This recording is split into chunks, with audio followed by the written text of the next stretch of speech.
Well, hello, everyone. I'm James Dobson, and you're listening to Family Talk, a listener-supported ministry. In fact, thank you so much for being part of that support for James Dobson Family Institute.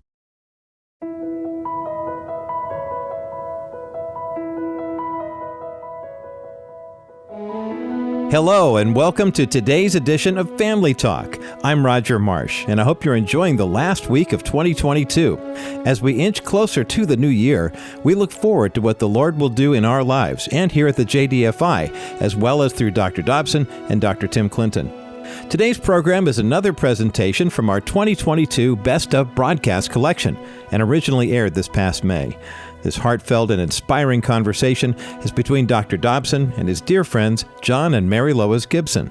The Gibsons celebrated their 50th wedding anniversary this year. And in the program, they talk about long-term love and how to make a marriage go the distance. Now, before we begin, I want to let you know that we have a matching grant in place currently here at the JDFI. This means that any financial contribution that you make to the Dr. James Dobson Family Institute during the month of December will be doubled, thanks to some very special friends of our ministry. Now, there are only a few days left to have your tax-deductible donation doubled, so visit us online at drjamesdobson.org. That's drjamesdobson.org. Or call us at 877-732-6825. Here now to introduce today's guests is our founder and host, Dr. James Dobson.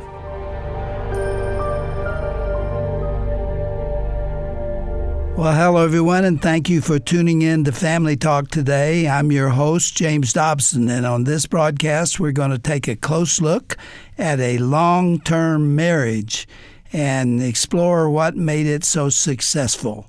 I hope this discussion will be an inspiration for husbands and wives, wherever they are on their journey through life together. Our guests are Jon and Marylois Gibson, who on March 5th, 1972, were married, and they just celebrated 50 years together. They had a big anniversary party out in Sacramento, California with friends and well-wishers. Shirley and I were invited to that party, but we couldn't go. But because we couldn't be there, I asked them to come here to Family Talk to discuss their journey together and to offer some advice and suggestions to those who are about to make this trip. Jon and Marylois, congratulations to you both for 50 years of marriage. In this day and age, that's not only an accomplishment, but it is a blessing for all of us who know you and have had the pleasure of getting acquainted with you. Welcome to the broadcast today. Thank you. Thank you, Jim, for having us. It's Thank an exciting you, thing. We love you. We love this ministry, and it is such an honor to sit here with you. 50 years. Tell us about the anniversary ceremony that just occurred. Well, it was amazing to reconnect with dear ones, both family and friends. And an especially delightful shock was the arrival of our daughter and son-in-law. Nobody was expecting them, not even her brother. And so running into them was just amazing, because that meant about a 48-hour jaunt from Baltimore to Sacramento and back on their part. So that was awesome.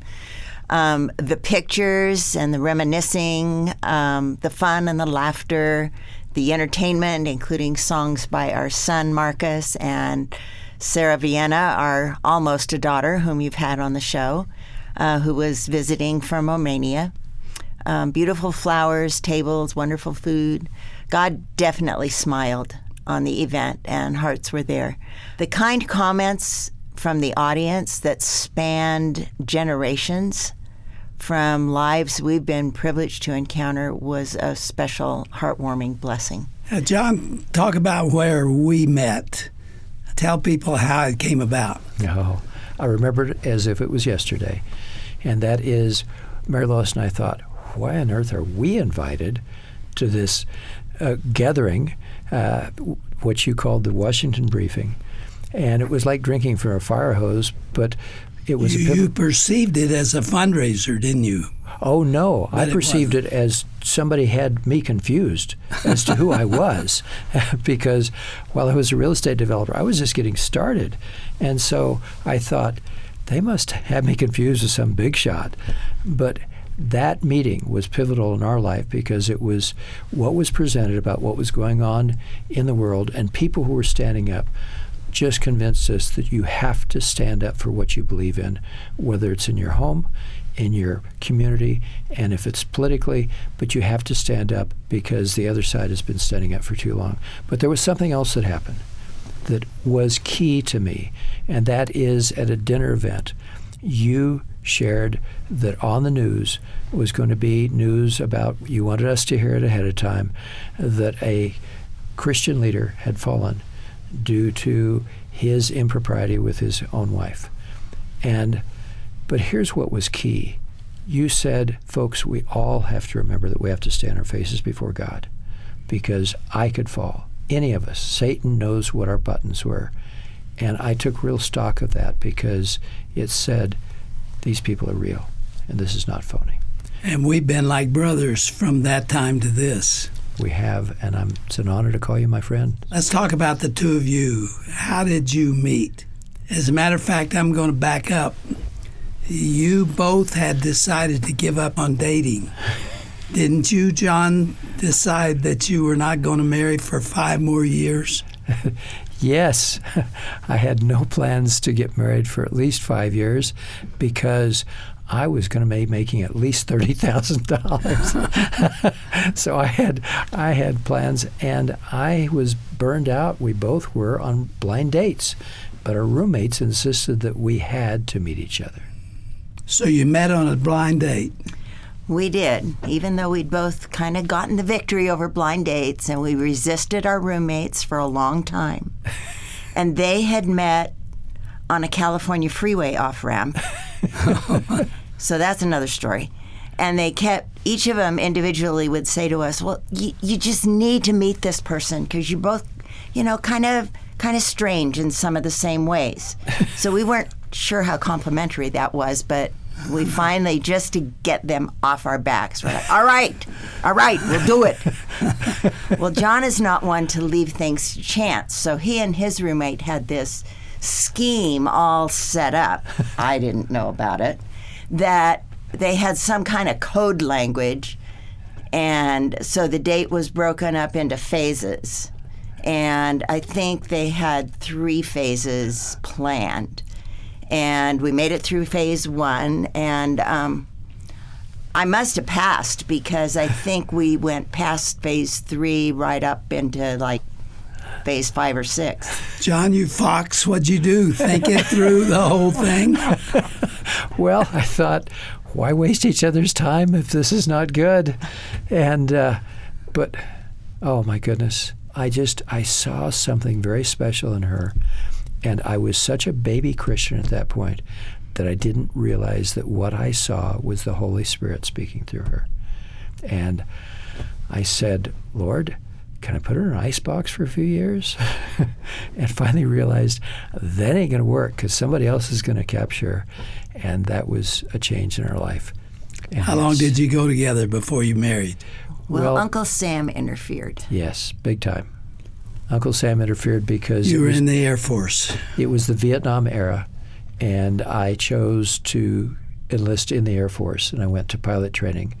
And so we had a courtship that was just totally unrealistic, and that was we'd only see each other occasionally on a weekend when we could shut out the rest of the world and we'd just focus on each other, which meant then when we got married, she said, who is this soldier who's preparing for combat and preparing for war? And I think what helped save the marriage was that I often was gone for several days at a time, so she could take a breather before I came back.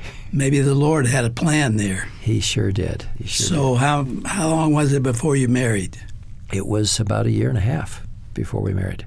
I had to finish pilot training and type training for the aircraft I was going to fly, and then reported to my unit and said I need some time off to go get married and have a honeymoon, and they begrudgingly let us do that. So you were married and in Vietnam at the same time? Yes, because I was immediately assigned to a reserve unit, so I was gone for several days at a time and back. I was not stationed in Vietnam. What was your first year like? challenging. You know, you put two very different individuals who don't really even know each other all that well together, and with the stresses of, it was not a positive time for someone to be in the military. Culture was not friendly to that. So that added to the stress level, and then just the realities of daily life and trying to figure out how do you balance that with this other person being there, and they have needs and they have expectations. And a lot of our expectations clashed. We had not had any premarital counseling, so there was a lot of discovery that went on in that first year and trying to figure out, how do we make this work? Jon, I'm going to tell people, you have tears in your eyes. Tell me why. She's not talking about the fact that she married a guy who was all about himself. And it took quite some time for me to recognize my obligation to truly honor and uplift and cherish my wife. Marylois, was there any time in that first year or two that you wondered if the marriage was going to make it? No. I knew that it would make it. I just didn't know how comfortable it was going to be. I just knew that it was going to be harder than I had expected. We're both pretty strong-willed in our own ways. That's and we have very different ways of approaching everything. I mean, we don't even work a simple math problem the same way. And our religious and spiritual differences were much bigger than I think I realized before we got into it. So in my mind, there was never a question of us making it. So the commitment was there. It was going to work. But the details is where the problems developed. Yes. And that was one of the things that I appreciated about Jon early on. I felt like he understood the concept of commitment. And a lot of people in that era did not. They still don't, Marylois. I know. And he also seemed to get the idea that love is not a feeling. It's a choice and it's an action. And I felt like those two things will carry it and make it work. But we're going to do a lot of learning along the way, and it's a long learning curve. I read of a family not too long ago who said, I will stay with you for as long as I love you. Oh. Guess how long it lasted? Not a couple days, maybe? Yeah, right. There's got to be more depth to it than that. Yes. You went on to UC Davis. Yes. And became a nutritionist. How long did you serve in that capacity? By the time I finished with that, we got to start a family, and so I never did work full-time as a nutritionist. I did work still about a day a week doing dental hygiene and added health education for the other day. So I did, for a very short while, I did a lot of volunteer speaking and health education, but also developed a little company, if you want to call it that, of doing health education for continuing education for health professionals, and ran that for about a year. Well, Jon, we've got you in the military. How long did you stay there, and how did you get out of the military? You were an officer, so you could choose when you wanted to leave. Yes, so at the end of my term, it was about 6 years. Then I went out and I started in the commercial real estate business. We moved, relocated ourselves, dislodged ourselves from Southern California, moved to Sacramento, neither one of us having a job, saying we're going to find a way to make this work. And it was a shock because it was difficult, but we were committed. And what Marylois just said is a demonstration of her modesty. This woman was invited to go on to dental school, and she could have been a phenomenal dentist. But she said, I am committed to our kids.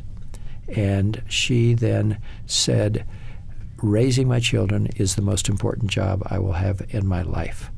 And she did that with us homeschooling our children, our daughter through the 6th grade, our son through the 8th grade. And I truly believe that much of what they've become is because of her commitment to them. I think he loves you, Marylois. I think so. I think we're a good team. I mean, he was really supportive in the homeschooling thing, which I appreciated. He was building the business, so he was very busy, but managed to find time to provide the transportation and the funding for our social studies field trips, American history sites back east, cycling in Vermont in the fall, trip to Europe. We flew ourselves to the Caribbean once. And not flying ourselves, we did a mission trip in Zambia, Africa, with the 2 kids. Well, the 2 of you are not the only individuals who got married and struggled to try to come to terms with one another. What advice do you offer for those in the first 3 years of marriage? Commitment. This is not an option. This is something you need to commit to. And if you think it's going to get better by leaving that spouse and going elsewhere, you got holes in your head. It will not. God put the 2 of you together, and you need to work to make it work. And the way to do that is to stay on your knees. And the way to work on it, too, I discovered, is it's not all about me. And as soon as we get ourselves out of the concept of it's about me to saying it's about loving this spouse that I had, and the 2 of us together loving other people, suddenly the world is a whole lot brighter, because when it's all about me, we're not really even happy. I would say to those struggling in those first 3 years, it's worth it. Yes. Hang in there. Do the hard work. Count on the Lord. He will help you. Open your arms and your heart to receive the grace of God. Recognize that we all need it. And in so doing, He will just slosh His grace all over you until it's just pouring out of your shoes. And it will allow you to splash that grace onto your spouse and your marriage and the people around you. And that happened with you. Absolutely. And still does. I mean, we're still working on that. Because without the Lord, I'm a selfish person.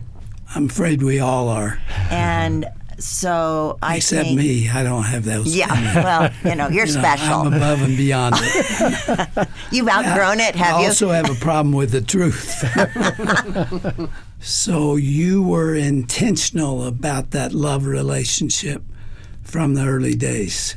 Even though it was bumpy, you were doing what you could to make it work. We absolutely were. In fact, when our kids were about maybe 6 and 9, one of them said to us, "We've seen you arguing a couple of times recently."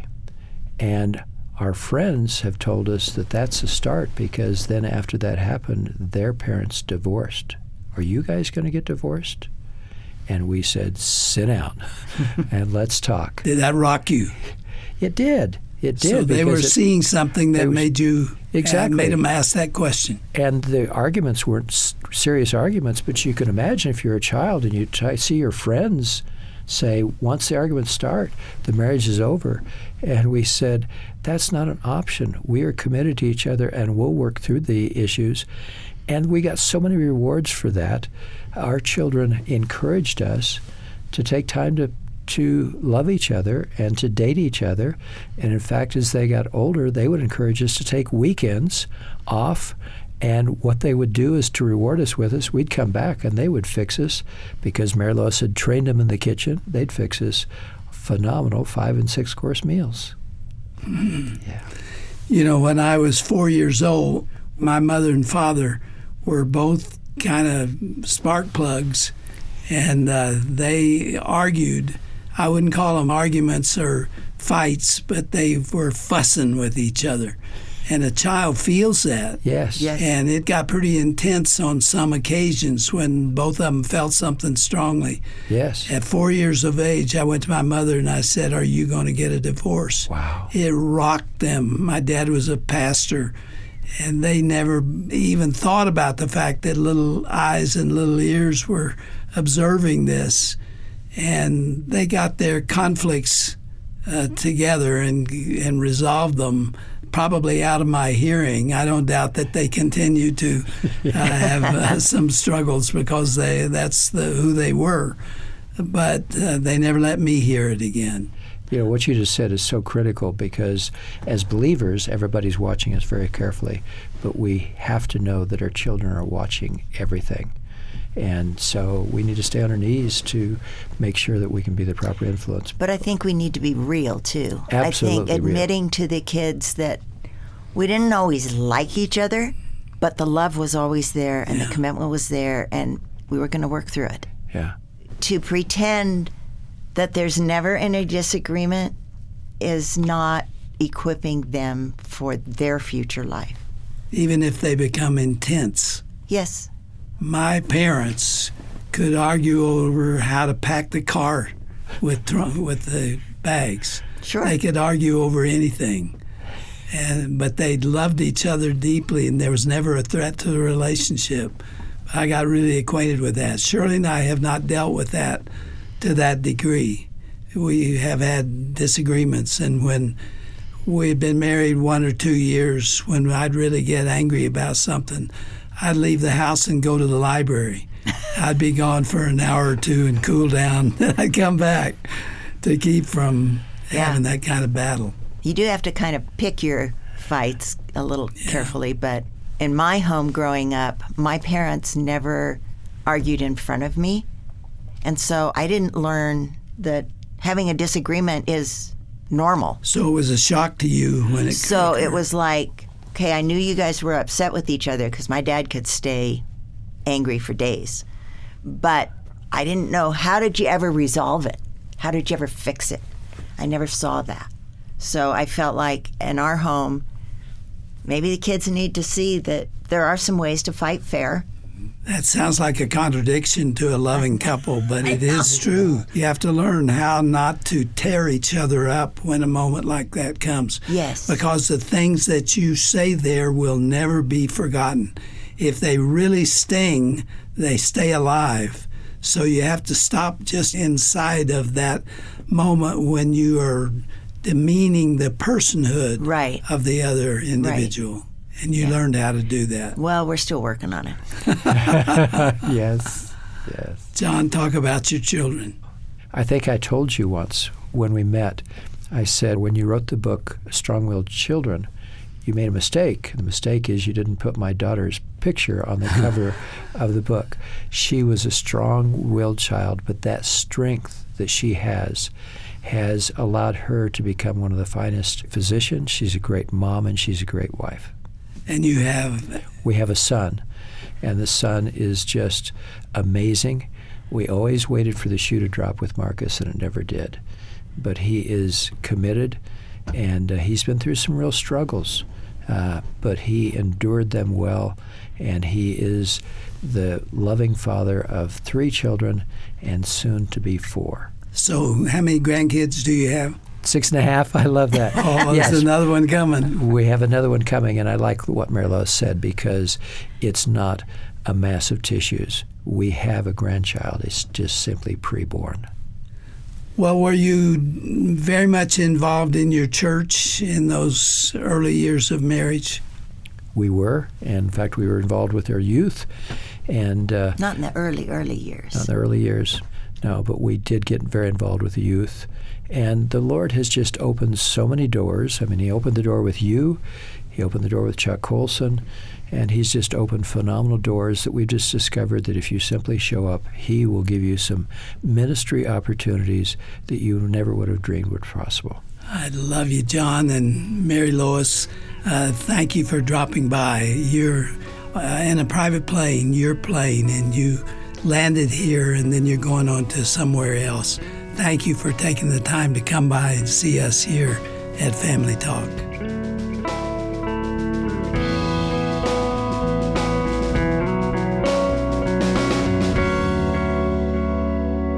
Well, that was part 1 of Dr. Dobson's conversation with his close friends, Jon and Marylois Gibson, about the commitment to marriage.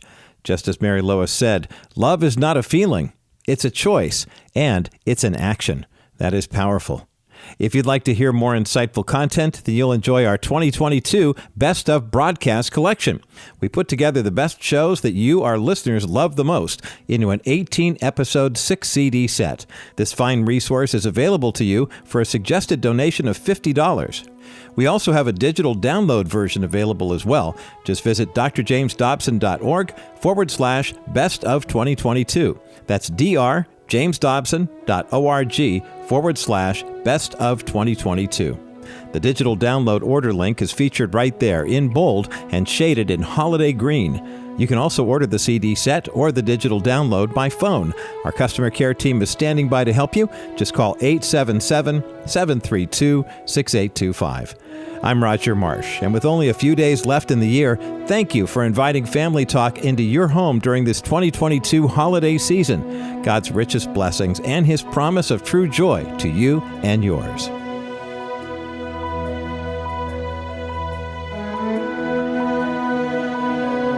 This has been a presentation of the Dr. James Dobson Family Institute.